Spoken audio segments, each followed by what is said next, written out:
Welcome back to Reddit Tales by Uncle Sammy.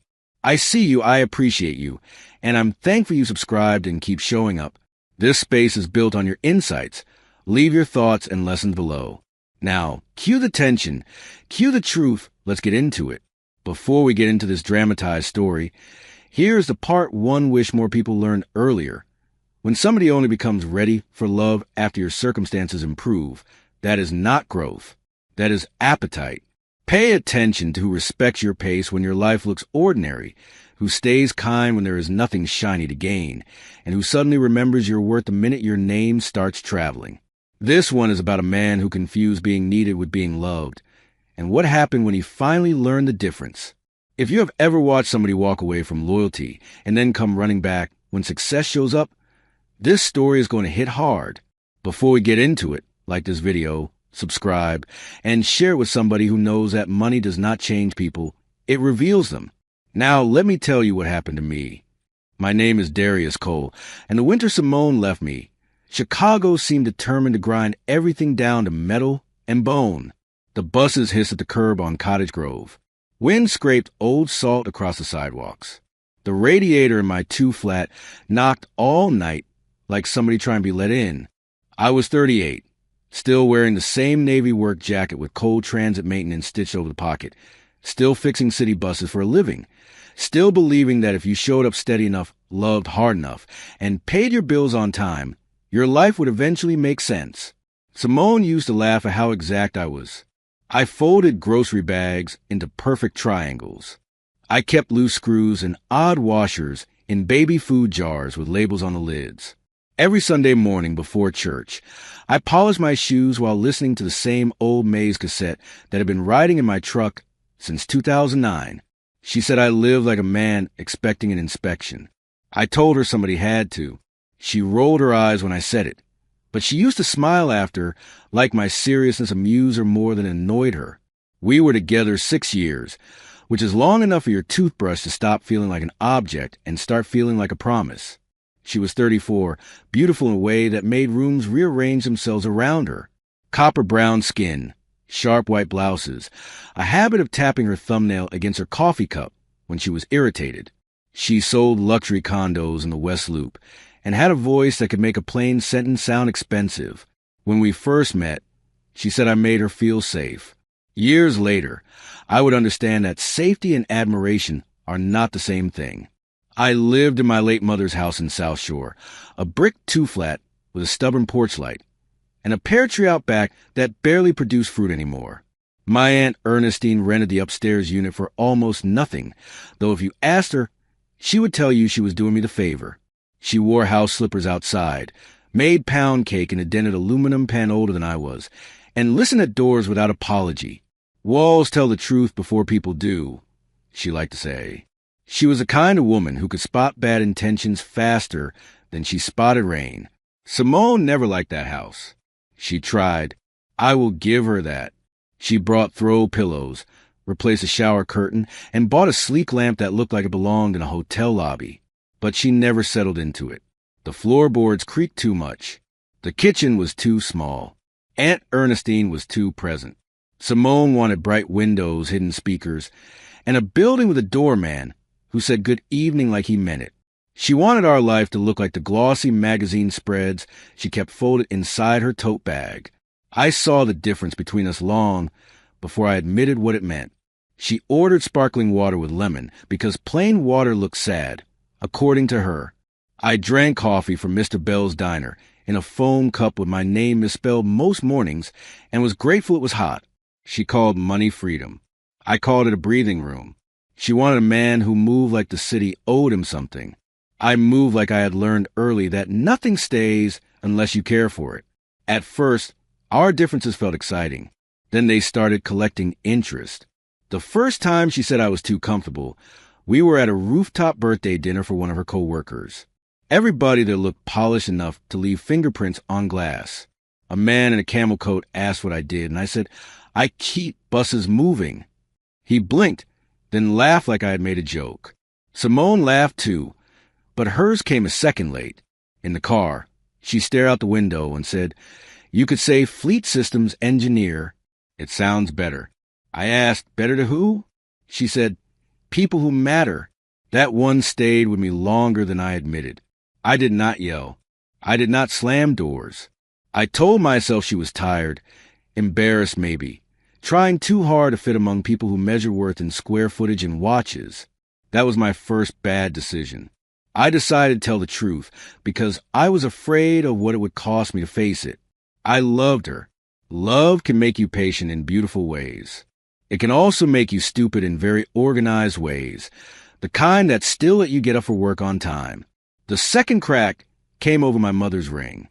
It was not flashy, just a gold band with a tiny chip of diamond, worn thin on the underside. I kept it in a velvet box in my dresser drawer because I had planned one day to have it reset and ask Simone to marry me. I had even gone to a jeweler near 95th to get an estimate. One Saturday, she found the receipt.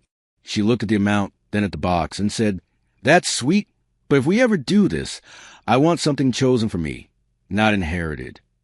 I remember pretending not to be hurt because her face was so casual when she said it, like she was discussing curtains. It was my mother's. I told her. Simone softened for half a breath and said, "I know, baby. I just don't want to start my life with a recycled symbol. Recycled symbol. That is what my mother's marriage looked like to her." I put the ring back in the drawer and never brought it up again. That was my second bad decision. Silence can feel dignified when really it is surrender wearing a clean shirt. Things unraveled slowly after that, not with fireworks, but with tiny humiliations. She stopped coming by Mr. Bell's diner with me on Saturdays. She said the booze smelled like bleach and bacon grease.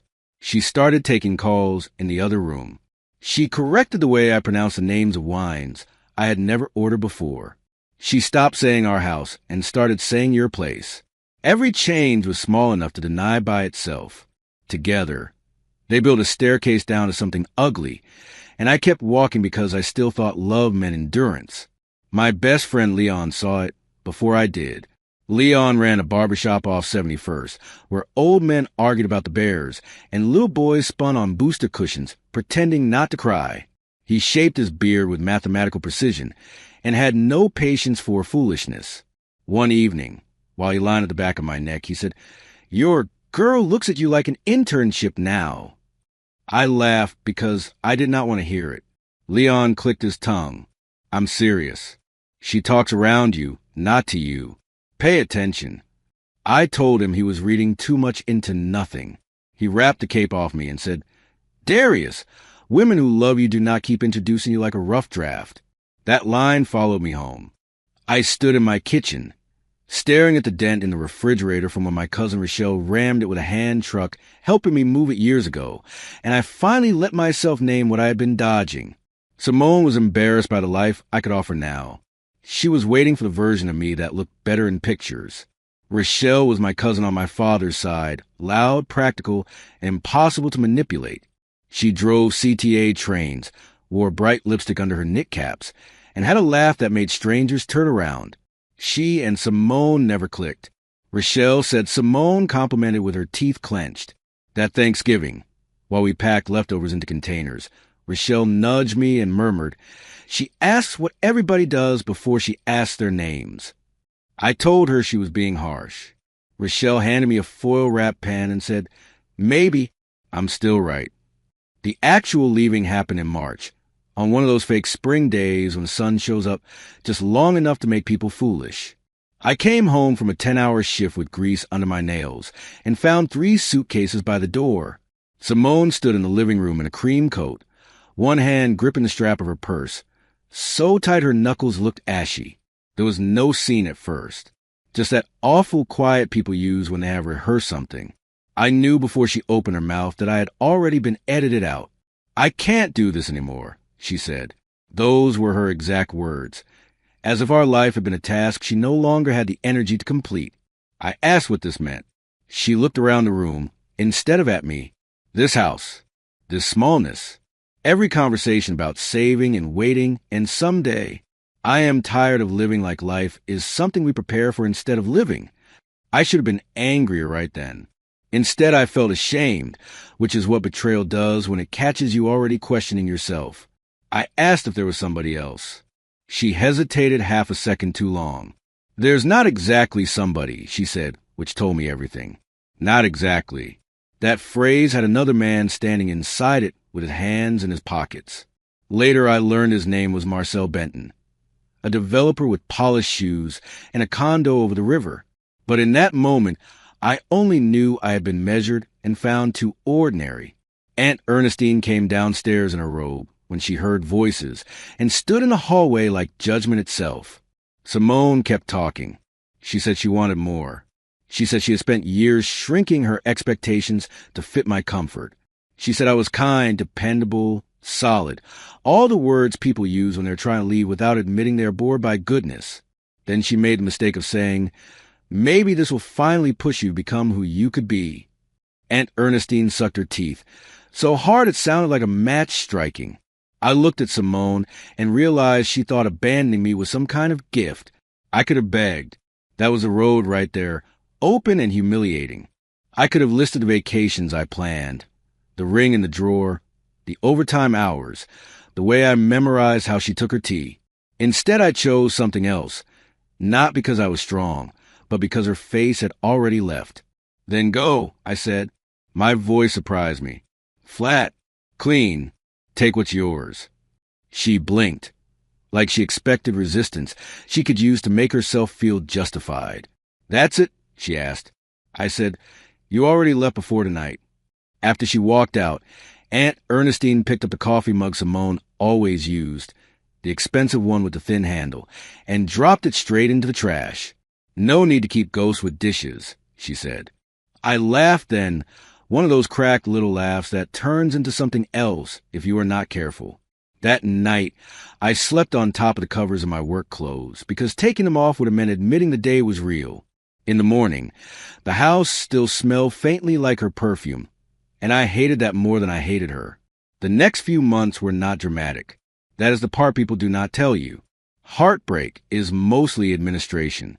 I changed passwords, removed her from the grocery app, boxed up the silk scarf she forgot in the hall closet, and the ceramic bowl she insisted was handmade though the sticker underneath said otherwise. I went to work. I fixed brakes in airlines and door mechanisms on buses, carrying people to jobs, schools, funerals, first dates. I kept those buses moving while my own life felt parked on blocks. I also kept the one ritual my mother started when I was 12. Every year on her birthday, I bought one lottery ticket from the same corner store near Rainbow Beach. Using numbers, she used a circle in church bulletins for the hymns she loved. 23, 11, 5, 19, and 32.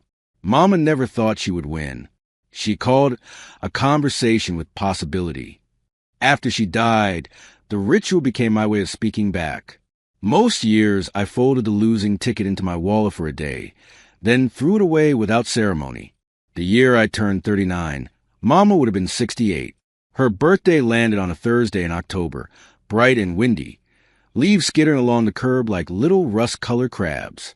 I stopped at Baines Market after work, grease still on my hands, and bought my usual ticket from Mr. Baines, who had known my mother well enough to ask how Aunt Ernestine's hip was doing. I tucked the slip into my wallet beside a bus parts invoice and forgot about it for almost 2 days, which is maybe the only reason I did not faint sooner. I checked the number Saturday morning at Mr. Bell's diner because the TV over the pie case was showing them. I looked once, then again, then a third time because my brain had stopped behaving like a useful organ. Mr. Bell leaned over the counter and said, "You all right, son?" I handed him the ticket with fingers that barely worked. He put on his reading glasses, went still, and quietly turned off the coffee pot like the room required reverence. "Darius," he whispered, "do not tell anybody and hear a damn thing." It was a multi-state jackpot. My share after taxes came to a number so absurd it felt fictional, the kind of money people use to stop being themselves. I sat in my truck outside the diner for 20 minutes with my forehead against the steering wheel. I thought about my mother working double shifts as a school secretary. I thought about Aunt Ernestine darning socks because the heel still has life in it. I thought about the shame I carried after Simone left, how deeply I had mistaken being dismissed for being unworthy. The first thing I did was not call a woman or buy a car or quit my job. I called a lawyer downtown whose billboard always made Aunt Ernestine laugh because he looked too moisturized to be trusted. Turns out he was excellent. Then I called an accountant named Patrice Vaughn who wore plain gray suits and spoke like she had no interest in impressing anyone, which made me trust her instantly. The third call was to Aunt Ernestine. She listened in silence, then said, "Good. Now keep your mouth shut and your heart locked." That became the rule. I told Leon. I told Rochelle. I told no one else for weeks. I took a leave from work only after my lawyer said it was wise for privacy. I paid off the house quietly, repaired the porch, replaced the boiler, bought Aunt Ernestine a recliner that could stand her up by remote, which she called a chair with too much power. I set up trust for my younger cousin's trade school or college. I made a donation to Mr. Bell's Diner after a burst pipe nearly closed him down. I did not change my number. Keeping the money secret was not about paranoia. It was about wanting one clean look at my life before greed breathed on it. I rented a modest office near Hyde Park and spent my days with Patrice and the lawyer, learning words like irrevocable and municipal bond and donor-advised fund. The more I learned, the calmer I got. Money was not freedom by itself. Money was amplified. It makes your habits louder. Your blind spots are bigger. Your values are visible. I wanted mine in order before the city started speaking my name with dollar signs around it. The dream I had put off for years came back to me then. I had always wanted to open my own transit repair and diesel training shop, a place where young people who were good with their hands but tired of being told college was the only respectable path could learn something solid. I bought an old brick warehouse near Pullman with bay doors and bad lighting and enough room for 6 lifts. The roof leaked. The office smelled like wet paper. I loved it immediately. For the first time in a long while, my future looked handmade again.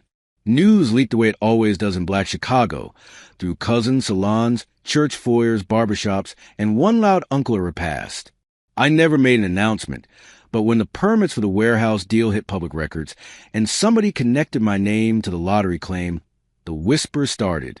People I had not heard from in years texted me paragraphs beginning with, "You cross my mind." A man who once borrowed $50 from me in 2017 called to discuss a life-changing investment opportunity. Then, 3 weeks later, Simone called. I recognized her silence before I recognized her voice. "Hi, Darius," she said, soft as if we'd been speaking all along. I stood in the shell of my future shop, hard hat under my arm, listening to hammers echo. "What do you want, Simone?" There was a little inhale on the line. She had expected it to be warmer. "I heard about your good fortune," she said. Good fortune. Like God had slipped me a basket. I wanted to congratulate you. And maybe talk. Really talk. There's a lot I've regretted. I should have hung up. That would have been the clean move. Instead, I said yes to coffee the following Tuesday at a place in Bronzeville with reclaimed wood tables and pastries too pretty to eat. I said yes because I needed to see my own past in daylight. I said yes because a part of me, small and embarrassing, wanted to know if she had ever loved me at all. That was my third dangerous decision, but not my worst. Sometimes closure is just curiosity dressed in church clothes. She arrived in camel wool and gold hoops, still precise, still impossible not to notice. But I notice other things now. The little crack in her polished composure. The way she scanned the room before sitting down, making sure somebody might be watching. The designer bag was beautiful, but scuffed at the corners. She smiled with effort. "You look good," she said. "Happier." I said, "You don't." She laughed at that, a quick, sharp sound. Still honest. More than I used to be. I told her. She said Marcel had been a mistake. She said he loved appearances more than people, and was gone almost as quickly as he arrived. She said leaving me had been driven by fear, not greed. I thought if I did not grab a bigger life when it came by, I would disappear. Inside an ordinary one, she said. I stirred my coffee and watched the cream collapse into it. Ordinary never scares you, I said. Being seen with it did. Her face tightened because she knew I was finally saying the thing I used to swallow. She did not ask for money that first meeting. That is how I knew she had grown more sophisticated. if not better. She asked about my plans, my shop, my nonprofit ideas. She remembered details she once ignored, like my mother's numbers in Leon's shop, and the fact that I preferred old pickup trucks to luxury cars. She spoke with the careful warmth of someone trying on a familiar coat to see if it still fits. When we stood to leave, she touched my sleeve and said, "I miss who we were." I answered, "No, you don't." After that, she kept appearing. A text in the morning, a plate of peach cobbler left with Aunt Ernestine, who called me downstairs and said, "Your ex has baked ambition in my kitchenware." A note at the warehouse congratulating me on the opening timeline. She was not reckless anymore. She was strategic. I found out from Rochelle that Simone had left condo sales and was trying to launch a boutique event firm, but her credit was shaky and her lease application for a small venue had been denied. Suddenly her timing looked less spiritual. Leon asked me one afternoon, clippers buzzing in his hand, "Are you entertaining this because you want her back or because you want to watch her reveal herself?" I sat there with the cape around my neck and admitted, "Maybe both." He cut off the line at my temple and said, "That second one is the more dangerous addiction." He was right. There's a thrill in seeing somebody who once made you feel small now angle their body toward your sunlight. It can make you feel powerful in a way that is not especially healthy. Simone eventually said what she came to say. We were walking along the lake near 57th, the cold turning everybody's breath into temporary ghosts. She had on gloves. She kept taking off to make points with her hands. "I have a proposal," she said. I almost laughed before she finished because there it was, the real shape of things. She wanted me to invest in her event company. Intimate weddings, brand launches, charity galas. She had a deck, a concept, a vision. And maybe, she added, we could rebuild personally too. I stopped walking. Children were feeding gulls nearby, and the birds rose up all at once in a white racket. "There it is," I said. She frowned. "What?" "The invoice." Her whole body stiffened. "That's unfair." "Is it?" I asked. "You did not come back because you spent the last 2 years unable to breathe without me.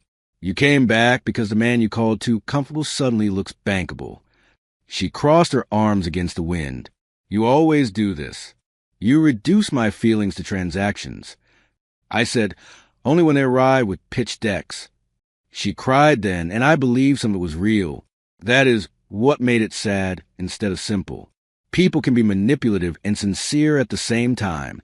She said I was cruel. She said I was punishing her for one terrible decision. I told her it had not been one decision. It had been years of contempt, followed by abandonment, followed now by the scavenger version of romance. "You left because I was not enough for the life you wanted," I said. "Do not insult both of us by pretending love brought you back." I had a choice at that moment. I could have humiliated her further. I knew things. Rochelle knew things. The city always knows things. I could have mentioned the denied lease, the late car payments, the fact that her landlord had filed notice. I did not. I chose restraint because I wanted to stop being the kind of hurt that keeps rehearsing itself. "I am not investing," I said. "Not in your business. Not in us. I hope you build something honest one day, but it will not be with my money and not on my doorstep."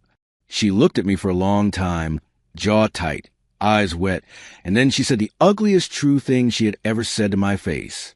"You think money made you above me. The old me might have rushed to prove otherwise. The old me would have softened, explained, made room for her version. Instead, I said, no, being left taught me where the floor is. Money just gave me the budget to stop living beneath it." She flinched like I had slapped her, but I had only finally spoken at full volume. I thought that was the end, but hungry people circle once more when they think the meal might still be warm. A week before the grand opening of Cold Transit Works, Simone posted a smiling picture from outside my warehouse with the caption, "Proud of what we are building in this city." We were building nothing together. 3 people sent it to me in 10 minutes. Aunt Ernestine marched downstairs, house slippers smacking the steps, and said, "Either I call her, or you handle this before I enjoy myself too much." I handled it, not with yelling, not online, I had my attorney send a formal cease and desist regarding false representations of partnership and unauthorized use of my business image for promotion. Petty is cheap. Precision costs more and lands harder. Simone called me furious, saying I was trying to embarrass her. No, I said, standing in my office as contractors mounted a framed sign with my mother's name in the lobby.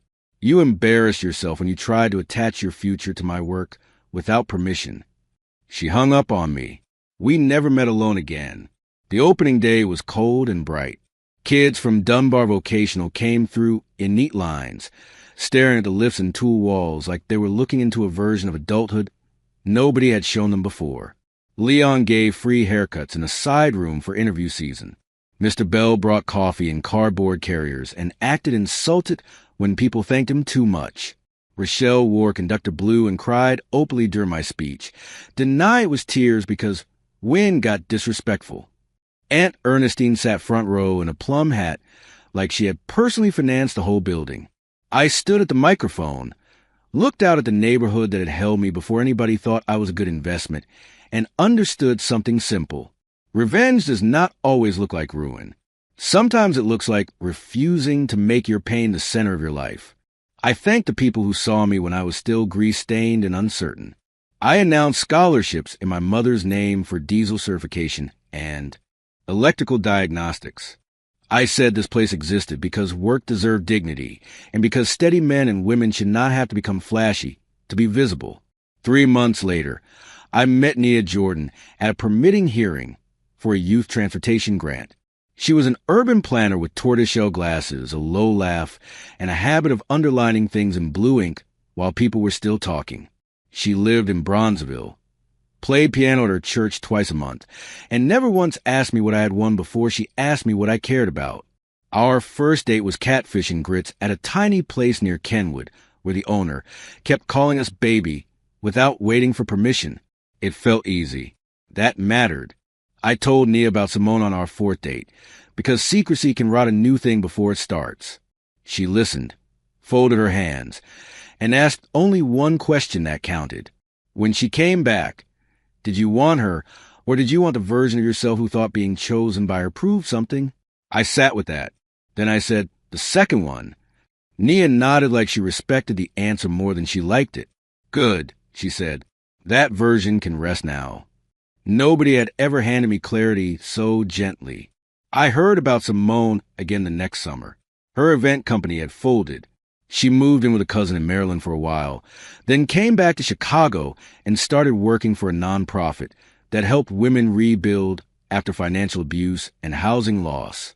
When Rochelle told me, waiting for me to have some sharp response, I surprised us both by feeling none. No triumph. No pity. Just a quiet hope that maybe she had finally met herself without a costume on. Some storms do not improve you. They just remove your excuses. Last fall, on my mother's birthday, I stopped at Baines Market and bought one lottery ticket out of habit. I still do it every year. Mr. Baines laughed and said, "Trying twice, huh?" I told him once was enough for a lifetime. I folded the ticket into my wallet and walked out into air that smelled like leaves and diesel and lake water. Back at home, Nia was at the piano working through him badly on purpose to make me laugh, and Aunt Ernestine was upstairs hollering about somebody touching her pound cake. My life sounded full. That was the revenge. Not money. Not headlines. Not watching Simone realize she could not come home to a man she had only valued after strangers did. The real revenge was this. She left me thinking I was too small to build a beautiful life, and I built one so solid a return could not shake a nail loose. What stays with me from this story is not the jackpot. It is the moment Simone called my old life small, the moment she tried to post herself into Darius's work as if proximity could replace accountability, and the moment he chose a lawyer's letter over a public circus. Those are the places where character shows up. Boundaries are not loud by nature. Sometimes they look like a calm no, a locked door, and a life that keeps moving without the person who only wanted in once the lights came on. If this story reminded you that peace is the real revenge, let that be your sign to like, share, and subscribe for more stories like this. And tell me in the comments, would you let Simone back into your life, or would you have shut that door for good? The end.